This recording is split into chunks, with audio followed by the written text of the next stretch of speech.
The makers of Camel cigarettes present Dick Powell as Richard Diamond, private detective.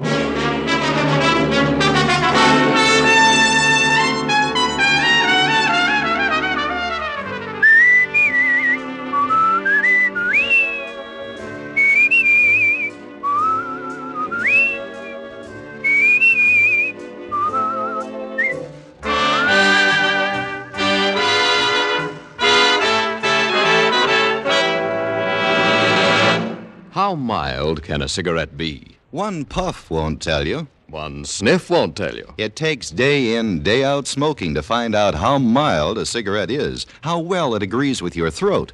Make the sensible cigarette test, the thorough test. Smoke only Camels for 30 days and see just how mild a cigarette can be.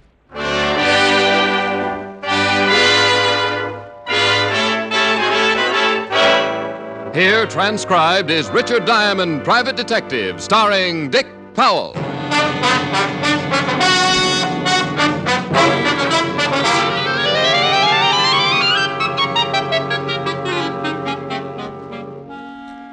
It was about 2 o'clock in the afternoon. It was cold out, and it had been raining. When it got a little warmer, it would probably snow.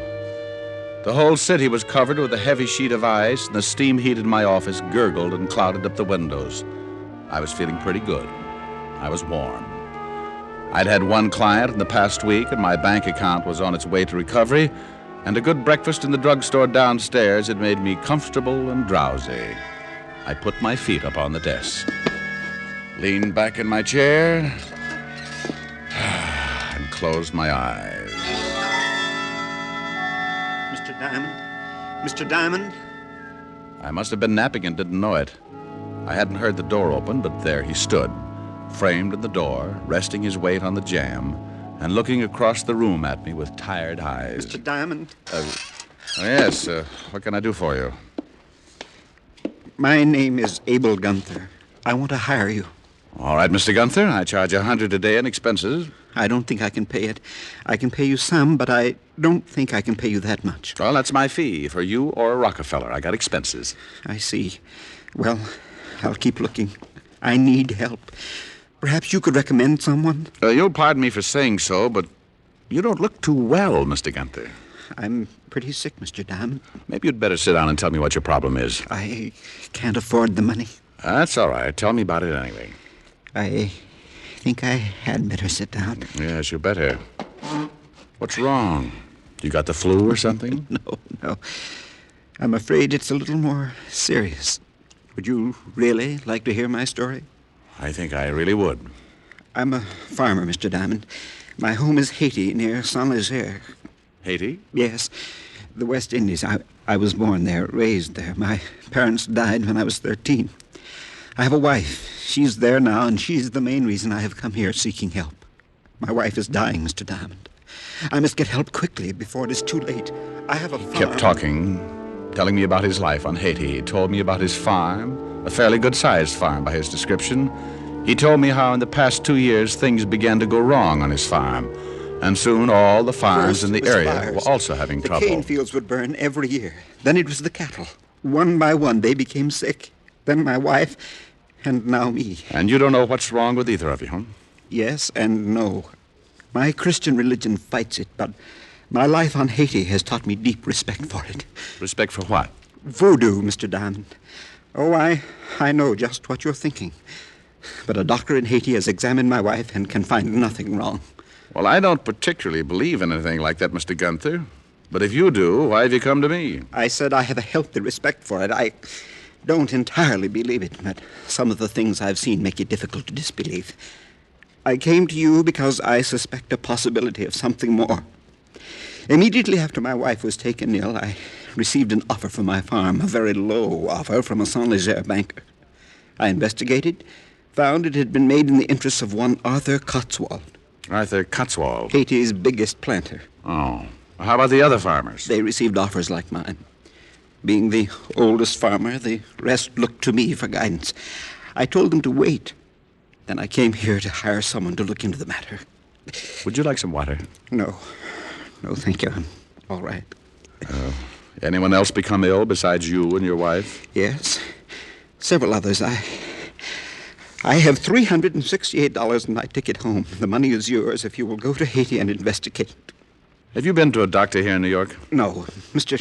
Diamond, here's directions how to get to my farm. My servant, little Chiva, is there. No one knows I came. Mr. Gunther. Mr. Gunther!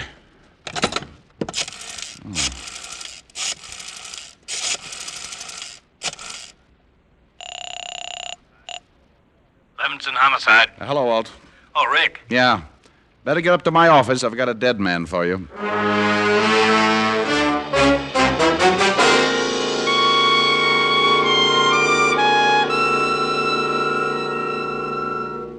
Are you kidding? That's what Gunther told me. Voodoo? Voodoo smoodoo. That's what the man said. Steady, boy. Oh, stop it, Walt. You know I don't believe it. But you're going down to Haiti. Well, somebody's got to tell the wife. The local authorities can do that.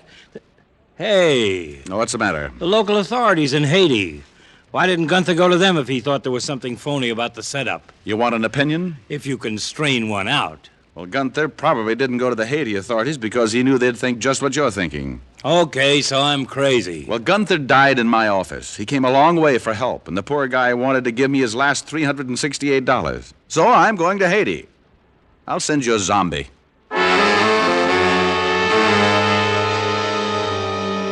Walt promised to send a wire in care of the authorities in Saint Leger as soon as he got an autopsy report on Mr. Gunther, and I headed to the airline's ticket office. By 8 o'clock that evening, I was in an airline's flagship at 12,000 feet heading for the West Indies and Haiti. The trip wasn't bad. We landed in Miami, where I grabbed a cup of coffee and then climbed aboard a clipper for Port-au-Prince. At Port-au-Prince, I took a bus to Saint Leger, and from there a beaten-up taxi to the Gunther farm about 10 miles into the country. As we neared the farm, I could see a crowd of people standing around in front of the house. And as I climbed out of the cab and approached them, they turned, and their hushed conversations were suddenly stilled. I didn't know what it was. No one said a word. But something was wrong. I could feel it. I walked through the crowd to the house and stopped cold as the door opened. Who are you? I'd never seen anything like him.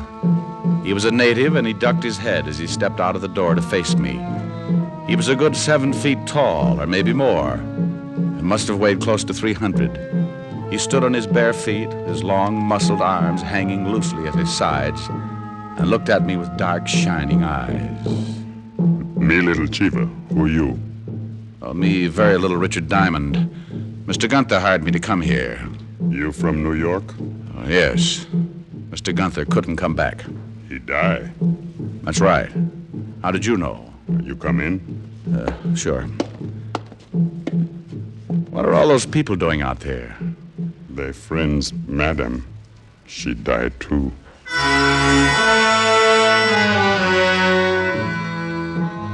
Little Chiva led the way into the bedroom where Mrs. Gunther lay on the bed, covered with a fresh white sheet, her eyes closed in death, her face drawn and tired.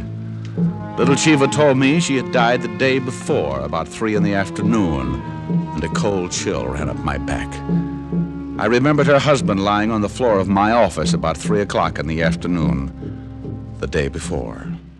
What do you do here? Mr. Gunther wanted me to find out why the cattle are getting sick, why the fields are burning, why he and his wife became ill. Bad voodoo. Well, he thought it might have something to do with a man named Cotswold. He big man.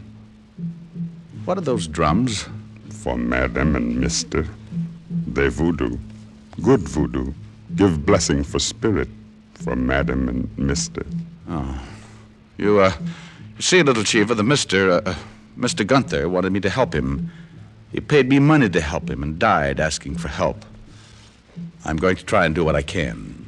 The madam and mister good people. Teach little Chiva. They take little Chiva when he's small boy and make good life. You good man. Little Chiva help you.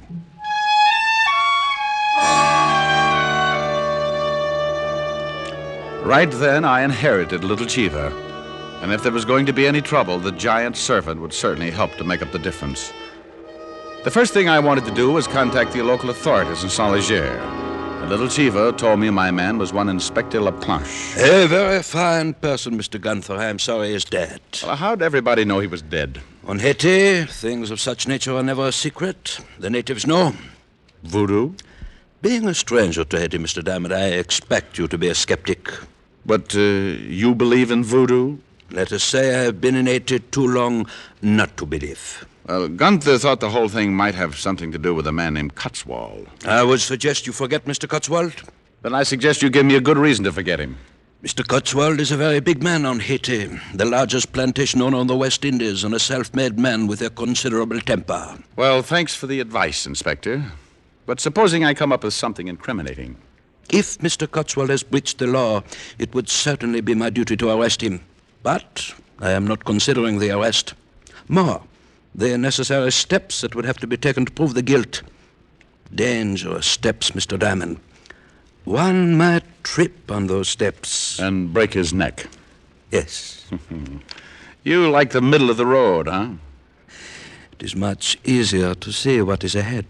It's possible to get run down from behind. I do as much as I can to prevent that possibility. Example, my suggestion, you forget Mr. Cotswold. I left the philosophical inspector and went outside where little Chiva had been waiting. Every time I looked at Chiva, it was like a little kid spotting the Empire State for the first time. He smiled a mouthful of white teeth as he said, The inspector, he say forget Mr. Cotswold. That's right. What do you think, little Chiva? I think I do what you want. You know what I want? You want go see Cotswold. Think I'm crazy? You're not afraid. You're not strong like little Chiva. But little Chiva think of all the men he know, you would fight hardest. I don't like to fight, little Chiva. Little Chiva know that. We go see Cotswold.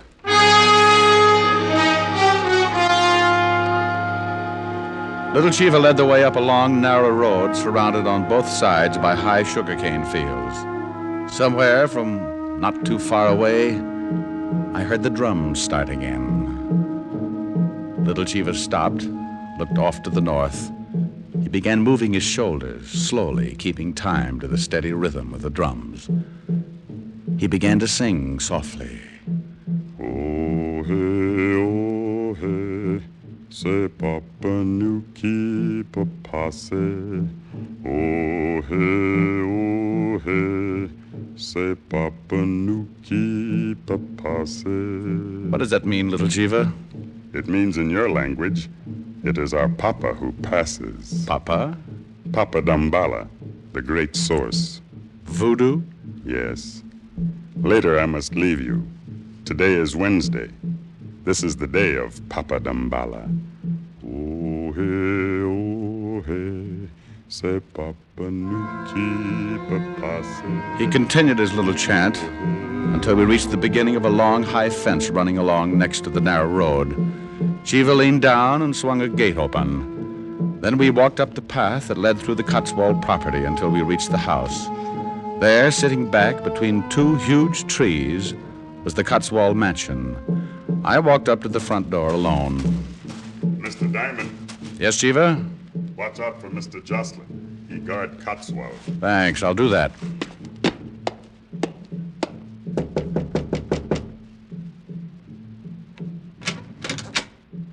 What do you want? I want to see Cotswold. You do, eh? What are you doing here, little Chiva? I wait for Mister. Found himself a new governor, what? You must be that fella Diamond. I must be. Well, come in. Mr. Cotswold's been expecting you. He introduced himself as Jocelyn and led the way into a large panel study. And I met the big man himself, Arthur Cotswold. The drums stopped. Today is Wednesday. It belongs to the great god Damballa. So I understand. Most days of the week are significant in voodoo. Will you have a drink, Mr. Diamond? No, thank you. Jocelyn, mix me a gin and tonic. Yes, Mr. Cotswold. Thursday and Saturday belong to Uzile Frida, the goddess of love. I'll have to remember that.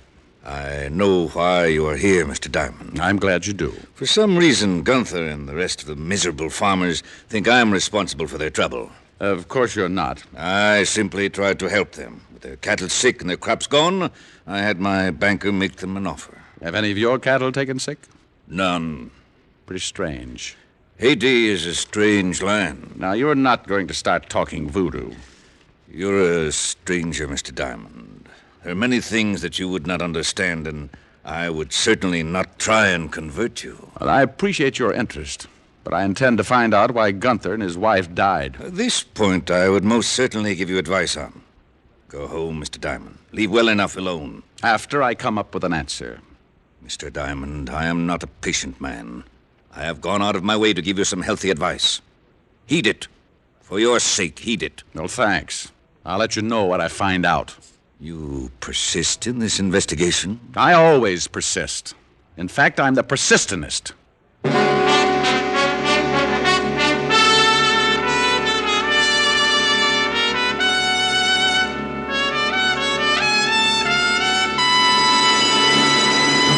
Before we continue with Richard Diamond, here are a few words about smoking enjoyment. The things we look for most in a cigarette are mildness and flavor. You'll find both of these things in Camels, day after day and pack after pack. No other cigarette has Camel's rich, full flavor, the flavor of costly tobaccos properly aged and expertly blended. And no other cigarette gives you this proof of mildness. In a coast-to-coast test of hundreds of people who smoked only Camels for 30 days, noted throat specialists reported not one single case of throat irritation due to smoking Camels. Make your own 30-day Camel test. Not just a puff, not just a sniff, but normal smoking for about a month. You'll enjoy every puff, and you'll know without question how mild Camels are, how well they agree with your throat. Yes, and you'll see why. More people smoke Camels than any other cigarette. How mild, how mild, how mild, how mild, how mild can a cigarette be? Make the Camel 30-day test and you'll see.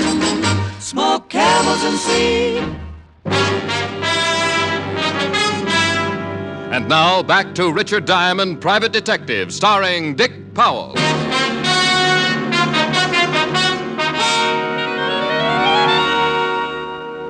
I left Arthur Cotswold cooling his fit with a gin and tonic, went back to Chiva, and he led me back to town. On the way, I got an idea. When we arrived in town, I sent little Chiva back to the Gunther farm. Then I went in to talk to Inspector LaPlanche. The inspector had received a wire from one Lieutenant Walt Levinson, 5th Precinct, New York Police. Well, I had no idea the New York police were interested in this affair. They're always interested when someone drops dead. Now, here's something pretty interesting, Inspector. Mr. Gunther died of a disease known as brucellosis, commonly known in cattle as Bang's disease. Ever heard of it? I am not a medical man, Mr. Diamond. Well, it's undulant fever. Both Gunther and his wife probably caught it from their sick cattle. What do you intend to do? Well, I think those cattle were infected deliberately, and the cane fields burned purposely. If the cattle were infected deliberately, there must be some of the brucellosis still around, and I'm going to find it. Maybe at Mr. Cotswold's. I think you better issue a search warrant and come with me. Mr. Diamond, the middle of the road, remember? I think you'd better forget the middle of the road, Inspector. Unless you want me to get in touch with the authorities and have you held as a material witness in a murder case. I will issue the warrant. I kind of thought you would. I will issue it, but you certainly do not think it will be enough to get you into the Cotswold house? No, but it'll make it legal. I sent little Chiva back to collect some of his friends. They're going to help us get in that house, Inspector. I will have no part of violence. Oh, they won't even be with us. It would be easy to search the Cotswold place if Cotswold was out fighting a fire. Fire? Just a harmless fire, Inspector. But far enough away so that Cotswold will think it's his cane fields. Oh, well, then I will certainly issue the warrant, Mr. Diamond.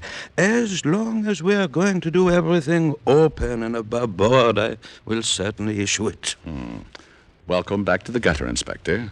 The view isn't much, but you can't miss where you're going. Let's go get little Chiva.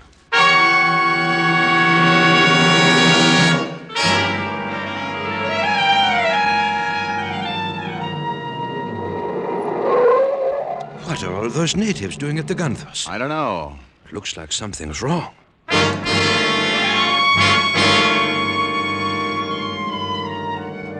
We piled out of the car and pushed our way through the crowd of natives. Inside the house, we found what was wrong. Lying in the middle of the room was little Chiva. He was almost dead when I knelt beside him. I talked to friends. They light fire for you. Thanks, Chiva. Now, Dambalowedo take me. He's been stabbed. Nearly cut him in two. They got him from behind. Never would have faced him. You stay. You see, waitele non tete yamort. See what? It is a ritual. It means taking the spirit from the head of the dead. He wants you to see it. You stay. You believe voodoo. All right, Chiva. I'll stay. Now, who did this to you? Nazi. In back. He's dead.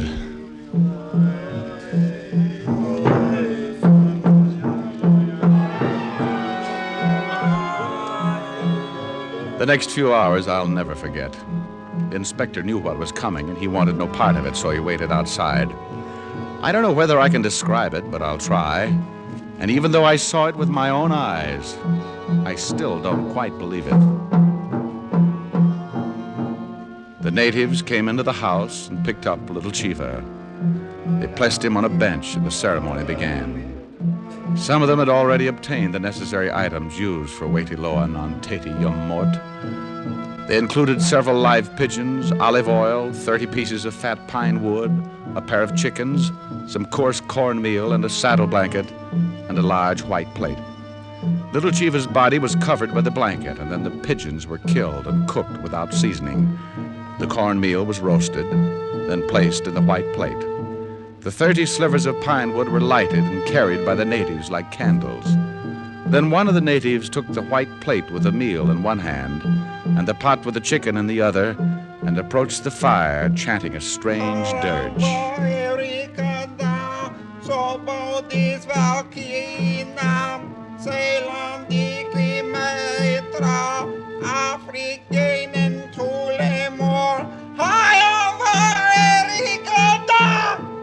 I nearly ran out with the screaming Mimis. As he finished the last line of the chant, the dead body of little Chiva sat straight up with straining eyes, bowed its head, and fell back.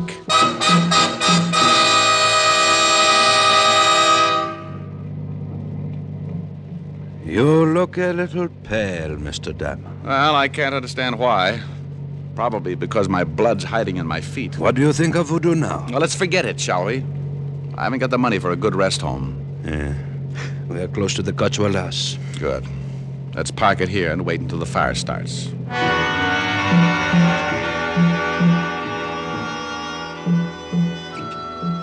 The inspector and I sat in the car and waited while the moon climbed up over the clouds and the drums in the distance tangled my nerves into complete knots.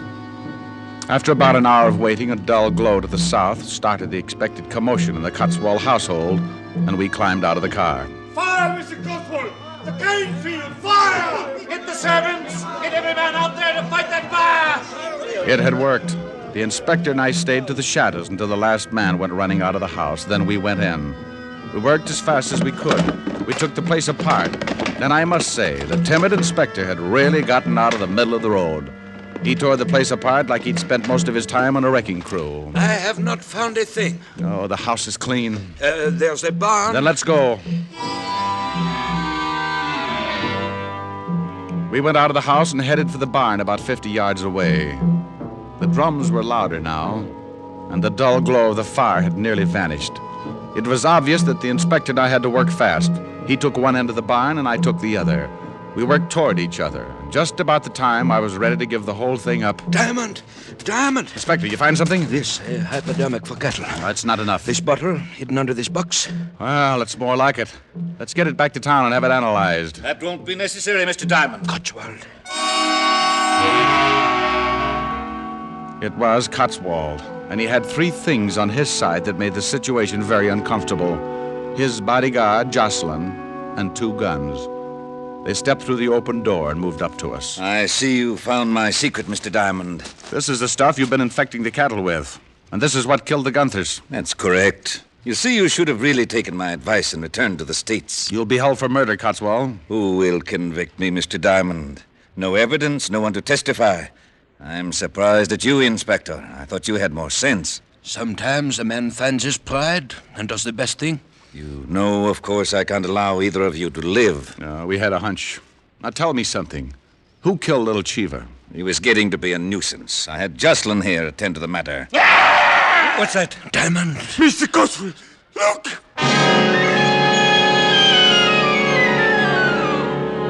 Well, now I want to tell you, I'd seen a lot that day, but that was just a little too much. The howl had come from the open door, and standing in it, framed against the yellow moon... It's him! It's little Chiva! No! But there he was, and he looked even bigger as he shuffled toward the two men, his arms swinging at his sides like two giant sledgehammers. He was going all the way. He hadn't just come back from the dead to sit up. He was taking a walk. Get away! Get away! You're dead! Shoot him! Shoot him! But Jocelyn was too terrified to even raise his arm. The big native reached out, grabbed him with both hands, and crushed him like an eggplant. For a minute, I was too stunned to move. Then when I saw Cotswold bring up his gun, I threw the bottle. It stopped him long enough for the big native to drop Jocelyn's limp body and charge in. Like an idiot, I had some stupid reason for wanting Cotswold alive, so I tried to head Chiva off. Ever tried to stop a freight train with both hands out? He brushed me off, and I crashed into the wall just as he grabbed Cotswold. No! He picked him up, raised him high over his head, and threw him the length of the barn. Diamond, he's coming over here. Now, look, old boy. It's me, Diamond. Little Chiva, please, Me not little Chiva. What? I should have guessed. Should have guessed what? What is this? This is Big Chiva. Big Chiva? We, me little Chiva's brother. Me pay back for kill little Chiva. Oh, good gosh. I never thought We, me big Chiva. Come, I take you back to Gunther house. Little Chiva say you good man. I be your servant. Well, if you don't mind, I just think I'll head back for the States and lie in a warm tub of mud for the next 6 months. Tell me something, Big Chiva. What do you want? You don't have a big brother, do you?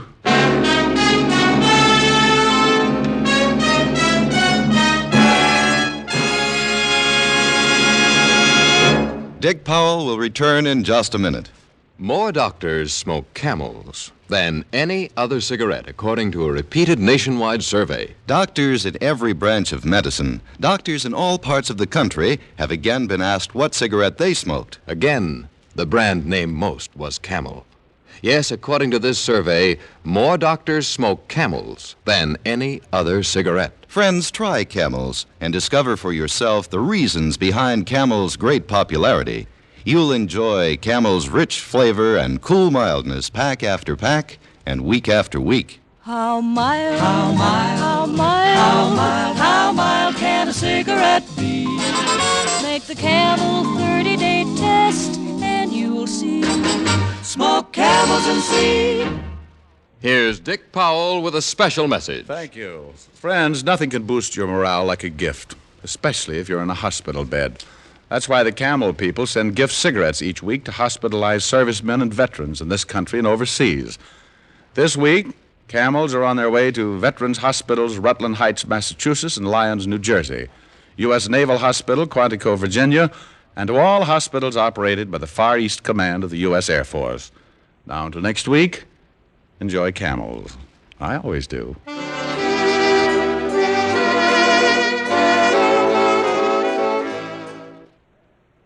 Men, has your pipe got your tongue? Well, switch to Prince Albert, the National Joy Smoke. PA's Choice Tobacco is specially treated to ensure against tongue bite. Yes, and it's crimp cut, too, for smooth, burning, and cool smoking. Get Prince Albert, rich, flavorful, and with a delightful natural fragrance. It's America's largest selling smoking tobacco. Listen next week for another exciting transcribed adventure of Richard Diamond, starring Dick Powell.